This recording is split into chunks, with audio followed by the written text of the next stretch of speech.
एक जज बाबा थे। वो वृंदावन में घूमते थे। किसी ने कहा, भाई ये दोनों बातें तो जम नहीं रही, कहां बाबा और कहां जज।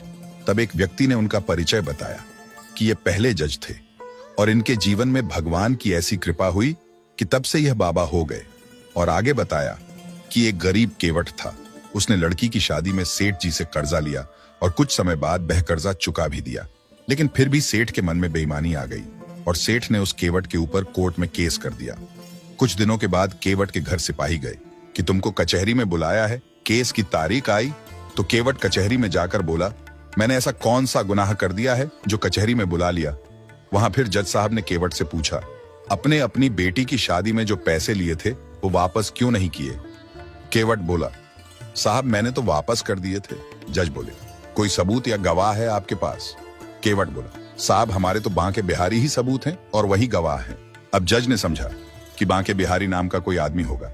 जज बोले, ठीक है, तो अगले सप्ताह बांके बिहारी को बुला के लाना। केवट बोले, ठीक है।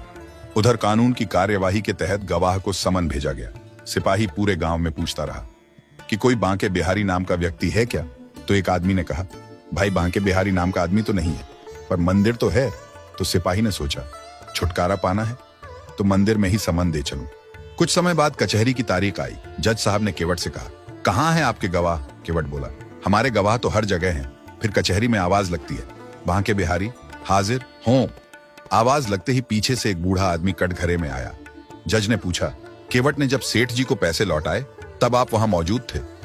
बूढ़ा आदमी बोला, जी हां मैं वहीं मौजूद था। और आगे कहा, सेठ जी की अलमारी में डायरी के 330 नंबर पेज में वह पर्ची रखी है जिसमें हिसाब किताब बराबर लिखा है और दोनों के अंगूठे के निशान हैं। सेठ का घर दूर नहीं था।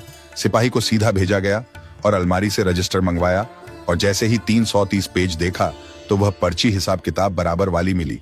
कचहरी में ताली बज गई और महफिल उठ गई। ये सब देखकर केवट का तो रो रो कर बुरा हाल हो गया और सोचने लगा, ठाकुर जी मुझे बेदाग बचा लिया। लेकिन जज साहब उस बूढ़े इंसान को ढूंढने लगते हैं कि ऐसा गवाह इतना कॉन्फिडेंट मैंने आज तक नहीं देखा। गवाह तो मिला नहीं लेकिन वो केवट मिल गया। जज बोले, भैया वो आपके जो गवाह थे मुझे उनसे मिलना है।